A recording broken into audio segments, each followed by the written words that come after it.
Okay, so if you don't have your pattern running document in front of you, push pause right now and go get it. You're about to watch pattern running instructed by assistant coach Jason Moore with a lot of the athletes here in Portland. So you can see they line up starting on the beginning line with X as related to your document, and the first run that they do is sprint 3, which is a 20-yard sprint. And then they have a slow recovery back to the line that cone X is on. As they come back, Coach Moore instructs them to turn face forward and hit sprint 5, the back pedal. Again, a slow recovery back to line X. Coach Moore instructs them to hit sprint 1, which is the 40-yard sprint, all the way down to cone A in your document. And again, this recovery period back to cone X after you've completed the sprint is something that you can use to your advantage. You're allowing yourself to catch your breath and allowing your body to recover. All right. Now, as they come back to cone X, Coach Moore instructs them to hit sprint 10, the drop sprint, and they turn their shoulders, turn their hips towards the direction they're running. Their shoulders are facing forward in line with their eyes, and they're dropping all the way out to cone Q. Here's a different angle to look at it. As they sprint, again, their hips turn in the direction they're running, but their entire upper body is facing forward, the direction that they're looking. Okay? So that was sprint number 10. Now he instructs them to hit the side sprint, okay? And they're just going to one side per set. So they went to the right on the drop sprint. Now they're going to the left on the side sprint. Here they're going to the right on the side sprint just for a different view. It's the same body posture. Hips and legs pointed in the direction they're running, but upper body facing forward towards cone A. All right, now Coach Moore, after the side sprint, instructs them to do the drop sprint and transition forward. So you can see again, same body position as they hit the drop sprint, but once they hit that cone that is in between the two to the right and left, they're planting their foot and hitting a strong sprint forward. All right, so you hit the drop sprint. As soon as you hit that middle cone, transition forward just like you see here from a different angle. Plant that back foot, drive forward, knees up, and push out of the drop sprint into a forward sprint. Okay? Now, he's got them doing the defensive slide, sprint number 7. Septi, the third guy there, is working out even though he's got a hamstring and a groin that's bothering him. So you can do these and just alter the movements a little bit. So you can see the guys on the left here. Again, defensive slide. And now, so again, Septi has to just go forward on a jog for that first part with his injury. But there you see Matt Marquette down on a defensive slide. As soon as they hit that side cone, they sprint forward. They recover. Once they get back to cone X, now you're looking at the looping run, sprint number 6. So from X to that outside cone, they're at about a 60 to 70% run. And then once they hit that outside cone, they turn it up to 100% all the way out to marker B. All right, so they're out to that 30-yard cone. And what you're about to watch here is what Coach Moore calls side skiers. And what these are not in your packet, so you won't find this as any sprint. This is your sprint exercise number 11. You can see that they're looking for a lateral jump to the right and to the left, and they're exploding off of that jump, pushing off of the plant foot with a soft landing into the landing foot. All right, so now if we look at it from a different angle, you can see that what you want is a minimum 45-degree bend in the knee on the landing to cushion the landing and get some strength exercise out of the landing here. So here we go, looking at the push off right to left, and the distance that you're going is from that cone X line out to the 15-yard markers in front, which, looking at your diagram, that's J and K. So now you've got the front runners coming back to cone X, turning and immediately hitting the sprint number 3, the 20-yard sprint again. Coach Moore wants them to hit that 20-yard sprint all the way through the cone. And now your front runners, as soon as they get back to line X, Coach Moore instructs them to hit sprint number 2, the 30-yard sprint. And they're getting out there as quick as they can, sprinting all the way through cone B, which is that 30-yard cone.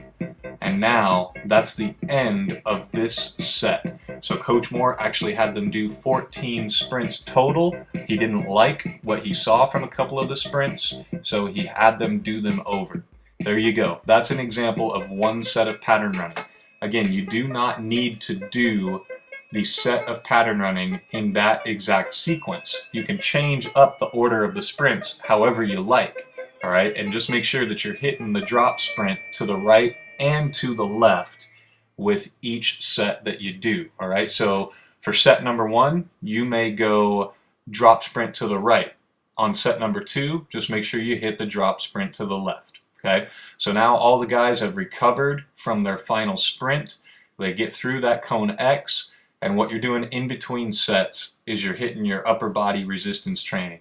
So for the Navy boys, what you need to be doing is what we call a 10, 10, and 10, 10 push-ups, 10 ab exercises. You see the guys here doing seated rows, and then 10 tricep dips.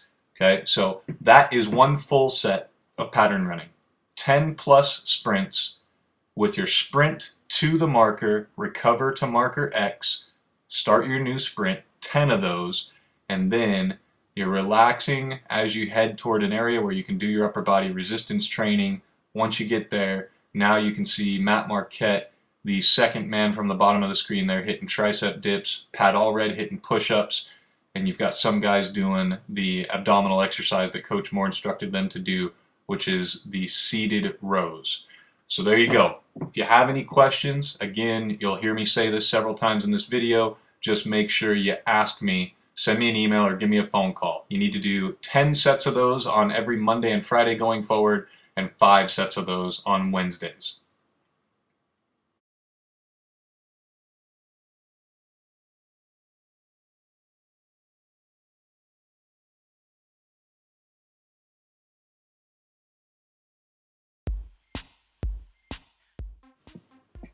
Okay, so this first one is the 2-foot ankle hop. You want to get a vertical jump on this, and as you watch the guys, you can see the starting position is an upright stance with the feet about shoulder width apart. Knees, shoulders, toes pointed forward. You're using both arms, as you can see here in slow motion, to propel yourself in a vertical jump, all right?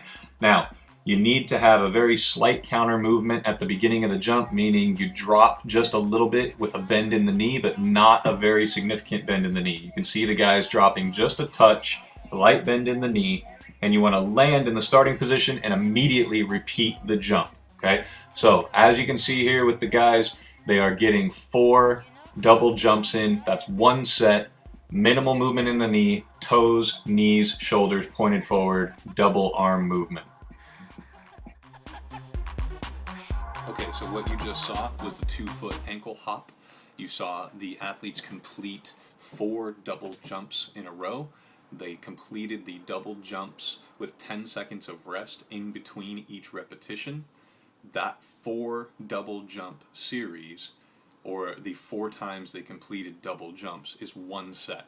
You're going to complete 3 sets of that. Okay, let's talk about the squat jump. Now your hands are placed behind your head. You start in the squatting position. It's a vertical jump, so you want to start with your knees bent, as you see the guys here. Again, knees, shoulders, and toes all pointed straight forward. Feet shoulder width apart. They're down low at the start. Quick vertical jump up, back down into a squat, and a repeat quick vertical jump up. Okay? So there's no arm action here. Your landing needs to be soft. Explode up to a maximum height on your jump. Again, 4 double jumps in a row equals one set. Make sure that you are exploding quickly off of those feet as soon as you land, and get your repeat jumps in. Here's the last repetition for this set in slow motion.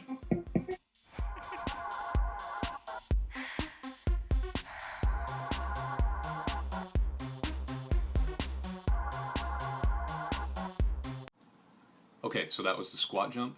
Just like the double foot ankle hop, you're going to complete 3 sets of that total. All right, what you just watched was one set, 4 double jumps in a row with 10 seconds of rest in between. In between each set, you need to rest for 1.5 minutes. All right, so 90 seconds of rest in between sets. That means the ones that were completed before, the double foot ankle hops, you're going to do 10 seconds of rest in between each double jump, and then 90 seconds of rest in between each set. Same thing with the exercise you just saw, which was the squat jump. You definitely want to have 1.5 minutes rest between each of the 3 sets that you're doing, and 10 seconds of rest in between each jump. Now we're going to look at the double leg tuck jump. Okay, with regard to the double leg tuck jump, as you see here, your starting position is a comfortable upright stance. You want to have your feet shoulder width apart. And as you watch the guys here, again, their knees, toes, and shoulders are all pointed forward. When they tuck their legs at the top of the jump, their knees stay close together. They don't allow their knees to separate outside their hips. They want to make sure that the knees come straight up into their chest with each jump. And again, it's a double jump, so it's minimal time on the ground for your feet in between the quick jumps. Again, there's double arm movement here. Use your arms to help propel you vertically upward, and when you land in the starting position.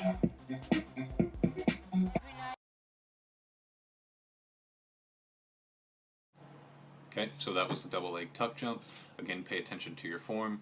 Do 3 sets of what you just saw. Again, that was 4 double jumps in a row, 10 seconds of rest in between each double jump, and a minute and a half rest in between each set. What you just saw was 1 set. Complete 3 of those with a minute and a half rest in between, and you will have completed this part of the workout. Now, let's look at the split squat jump.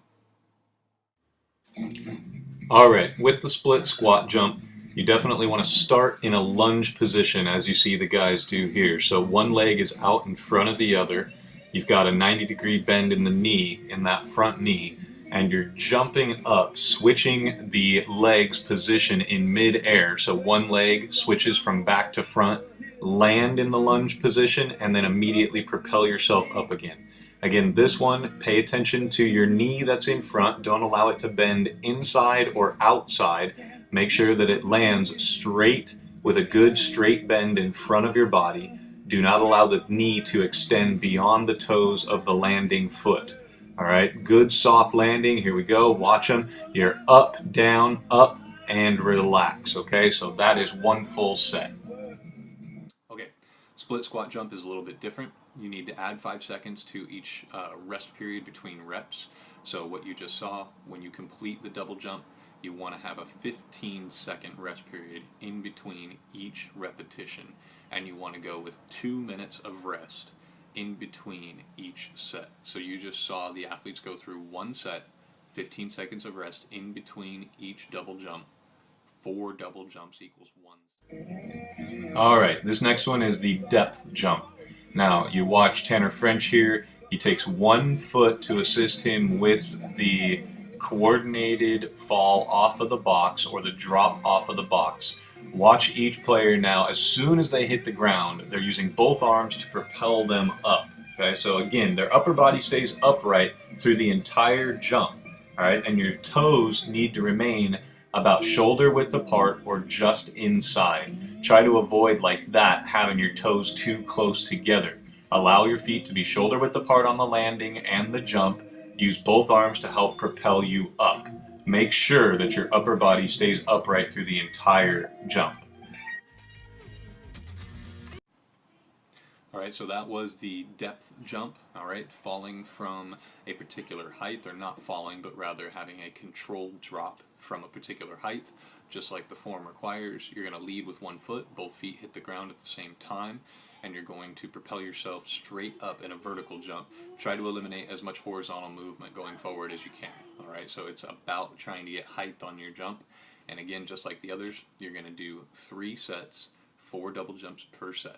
You're going to rest 15 seconds in between each repetition, and you're going to rest for 2 minutes in between each set. Alright, so again, 3 sets of the depth jump. Lastly, let's take a look at the lateral push-off.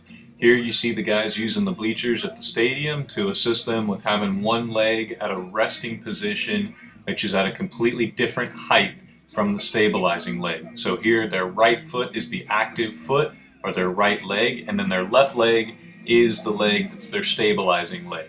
So they're doing the repetitions with their right leg only here. The standing or starting position is you stand to one side of the height that you're using. Here they're standing to the left using their right foot of the bleacher, and the inside of the foot needs to be near the closest edge of what it is that you are jumping off of. There, Tanner French has a difficult time with his landing. Make sure that you're paying attention to where your foot is landing as you come down from the jump. All right, now in slow motion here, take a look at everybody's form. Both arms should help propel you up, land, and immediately propel yourself back up from the landing in between the two jumps.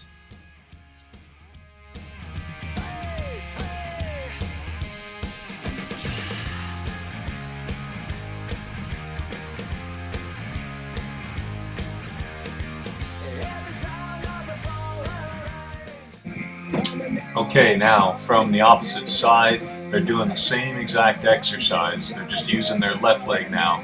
Remember, the point of this exercise is to work on your explosiveness for the jump off of that single leg. So again, you've got some guys here not using their arms to the full level that they should be using them. Make sure your arms are a part of the jump. Really focus on trying to propel yourself with some explosive movement off of that stationary leg, which becomes the active leg. Focus on the power, focus on the explosiveness, and you'll get more out of this particular plyometric exercise.